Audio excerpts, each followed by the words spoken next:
पैसे लेके गए तो खेतों में बुलाया हमें। सही जवान आदमी थे। फोन कॉल आई थी, अल्लामा इकबाल बिल्डिंग में ना काम कर रहे हैं तो उधर से सोना निकला है। पहले 3 ठीपे दिए, कह रहा है ये ना किसी को दिखा लो, खाने काबे की कसम, कुरान की कसम। मैंने उधार किसी से लेके दिए, पता ही नहीं था हमारे गांव का था ना, शक भी नहीं था कि ये धोखा होगा हमारे साथ।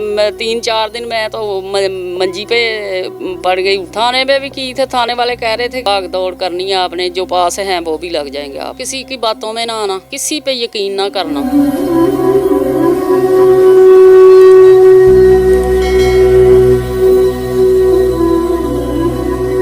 अस्सलाम वालेकुम, आप देख रहे हैं औसाफ डिजिटल। मैं हूं ज़ुबैर अवान।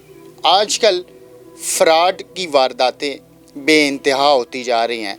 आपको भी ख़बरों में इधर उधर से पता चल रहा होगा कि इसके साथ ऐसे फ़्रॉड हो गया, उसके साथ ऐसे फ़्रॉड हो गया। कुछ लोगों को फ़ेक कॉल्स आती हैं, कुछ को किसी तरह से लूटा जा रहा है, किसी तरह से फ़्रॉड किया जा रहा है।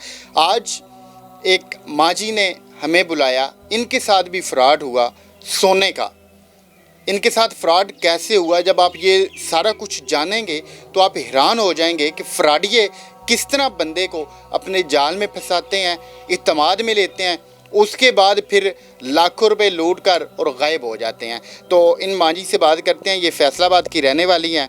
इनके साथ सोने का कैसे फ़्रॉड हुआ, पूरी बात इन्हीं से जानते हैं। मांझी ये बताएं कि कैसे फ़्रॉड किया गया आपके साथ। सबसे पहले आपको फ़ोन कॉल आई थी या किसी ने कुछ वैसे ही कहा था?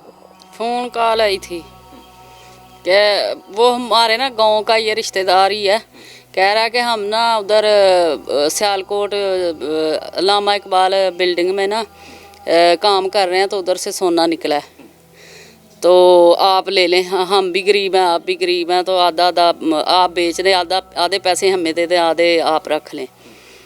तो मैंने ले लिया। कह रहा मुझे ना थोड़े से पैसों की ज़रूरत है, मुझे 1 लाख रुपया चाहिए, बीच में से रख लेना। मैंने 1 लाख उसको दे दिया। अब कह रहा उस जगह फैसलाबाद पैंसरा, वहाँ पे आके मुझे पैसे दे। मैं थोड़े से और ले आए, 20,000 और ले आए। मैं 20,000 और करके 1,20,000 लेके गई उधर। तो पहले आपने उसको 1 लाख रुपया दिया? हाँ जी। उसके बाद उसने फिर आपको कॉल की कि 20,000 मुझे और चाहिए? हाँ, कह रहा फिर आप सोने में से रख लेना जो बिकेगा। पहले 3 ठीपे दिए, कह रहा ये ना किसी को दिखा लो, तो फिर ये बाद में दूसरा लेना। मैंने सुनार को दिखाए तो वो कह रहा असली सोना। तो बाद में वहाँ पैसे लेके गए तो खेतों में बुलाया हमें। रिक्शे वाले को बता दिया कि इनको इधर ले आना। उधर हम गए तो 3 आदमी थे, एक बूढ़ा सा बाबा था और 2 सही जवान आदमी थे।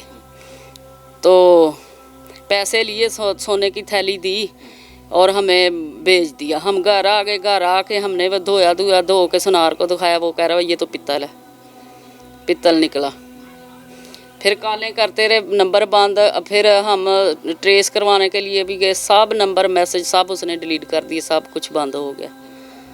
आपको उसके ऊपर इतबार कैसे आ गया, या फिर आपने उसके ऊपर इत्मीनान कैसे कर लिया कि ये वाकई हमें असली सोना देगा? वो हमारे गांव का ही था ना, महफिल में हमें मिला था इधर लाहौर में। कह रहा था कि खाला मैं उधर काम कर रहा हूँ, इधर से मैंने छोड़ दिया, हमारे रिश्तेदारों के लगा हुआ था किचन में। तो कह रहा इधर से मैंने छोड़ दिया था, अब मैं उधर चला गया। उधर जवेद मंजिल जो अल्लामा इकबाल की मंजिल है, वो हम गिरा रहे हैं, उधर से सोना निकला है। तो ये मतलब उसने इनसे ये सारा झूठ बोला, उसने एक कहानी घड़ी कि मैं यहाँ पे काम कर रहा हूँ तो वहाँ से सोना मिला है। तो उसने ये कहा था कि ये सोना आप रख लो, इसको हम आधा आधा करेंगे, जो मतलब सेल होगा। हाँ जी।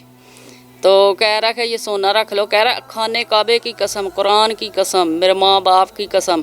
मैं तो उम्रे से होके आई थी, मैंने कसम पे यकीन कर लिया, खाने काबे पे। मैंने कहा ये अच्छा बच्चा इधर 15-16 साल से लगा हुआ है, तो झूठ तो नहीं बोल रहा होगा ना, कर रहा होगा उधर काम। तो मैंने सोना ले लिया। जब सुनार को दिखाया तो वो पित्तल निकला। उस वक्त दिल के ऊपर क्या गुजरी कि आपने 1,20,000 भी दे दिए? फिर जाहिर बात है बंदे ने ख्वाब देखे होते हैं। मैंने उधार किसी से लेके दिए, अपने रिश्तेदारों से। अब तो वो भी आपको तंग करते होंगे कि हमें हमारे पैसे वापस करो। हाँ जी। उस वक्त दिल पे क्या गुजरी थी जब इतना बड़ा फ्रॉड हो गया आपके साथ? करनी है बस। फिर 3-4 दिन मैं तो मंजी पे पड़ गई, उठी ही नहीं, रोटी भी नहीं खाई, रोटी भी नहीं अच्छी लगी। मैंने उधार कर्जा उठा के ये सारा कुछ किया तो ये फ्रॉड निकला। ये आप देखें कि आजकल ऑनलाइन लोगों को मैसेज आते हैं कि आप का ये चीज़ निकल आई है, आप हमसे रब्ता करें, या फिर एक हमें बहुत मैसेज आते हैं। कोई कह रहा आपकी गाड़ी निकली, कोई कह रहा है कि 10 लाख रुपया आपका निकला, इतने पैसे करवा दो, हमारी टीम आ रही है, हम इधर आपके पास आ रहे हैं पैसे लेने। अब हमें पता चल गया, वो हम कह देते हैं कि आप उनमें से रख लो, बकाया हमें दे दो। तो जो उन्होंने आपको खेतों में बुलाया था वो कोई दूर गांव था या फिर कहीं आपके फैसलाबाद के करीब? फैसलाबाद के आगे पैंसरे के पास एक गांव था, गांव का नाम मुझे भूल गया। तो उधर बुलाया खेतों में, तो कह रहे जल्दी करो, ये ना आप ले जाओ, इधर कोई लूट लाट ना ले आपको, तो पैसे दे दो। पैसे लिए, गिने, थैली पकड़ाई, तो वो जल्दी चले गए। हमें कह रहे रिक्शे पे बैठ जाओ और आप बस में चले जाओ अपने घर। जब आप दूर खेतों में जा रही थी उस वक्त भी नहीं आपको डर वगैरह लगा? नहीं, हमें तो ये पता ही नहीं था, हमारे गांव का था ना। डर वाली तो कोई उसने बात ही नहीं ना की। ये तो शक भी नहीं था कि ये धोखा होगा हमारे साथ। तो अब और लोगों को क्या मैसेज देंगी जो कि इन लोगों की चिकनी चुपड़ी बातों में आ जाते हैं, या फिर जिन्हें ख्वाब दिखाए जाते हैं कि आप अमीर हो जाएंगे या ऐसा हो जाएगा, उन्हें आप क्या मैसेज देंगी? मैं यही कहूँगा, किसी की बातों में ना आना, किसी के मैसेज या फ़ोन पे किसी पे यकीन ना करना। बस आप जो आपको फ़ोन करे, मैसेज करे, उसको कहो कि खुद ही रख लो, हमें नहीं ज़रूरत। ये रेंट के घर में रहती हैं, बस आमदन बहुत कम है, लेकिन इन बेचारों को इत्मीनान आ गया कि हमारे गांव का बंदा है, वो हमारे साथ फ्रॉड नहीं करेगा, मगर उसने इनके साथ इतना बड़ा फ्रॉड कर दिया। फिर उसने नंबर शंबर बंद कर लिए।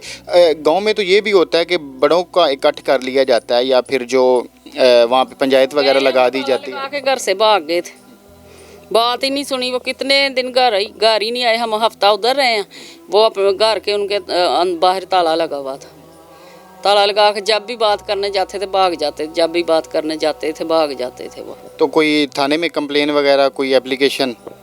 थाने में भी की थे, थाने वाले कह रहे थे कि आपके और भी पैसे लग जाएंगे, फजूल भाग दौड़ करनी है आपने, जो पास हैं वो भी लग जाएंगे आपके। अब 1,20,000 का तो वो फ्रॉड हुआ, फिर जो इनके चक्कर लगे वो अलग। आप खुद अंदाज़ा लगाएं कि जो रेंट के घर में रहते हो, या फिर जिनकी आमदन हो ही बहुत कम, जो रोज़ाना के साथ 800 रुपये कमाते हो, वो अब किराया भरें इंसाफ मांगने के लिए, या फिर जो उनके साथ फ्रॉड हुआ, फ्रॉडियों को सज़ा दिलवाने के लिए, या फिर वो घर को देखें। तो ये वीडियो बनाने का मकसद इतना है, ये सिर्फ आप लोगों को मैसेज देने के लिए आई हैं, पैगाम देने के लिए आई हैं कि मुझसे सबक सीखें, जो मेरे साथ फ्रॉड हुआ है इससे अल्लाह करे आप लोग बच जाएं। तो ये थी आज की वीडियो। अपने बच्चों का खुद ख्याल रखिएगा और ऐसे फ्रॉडियों से बच के रहिएगा। मिलते हैं किसी और वीडियो में। अल्लाह हाफ़िज़।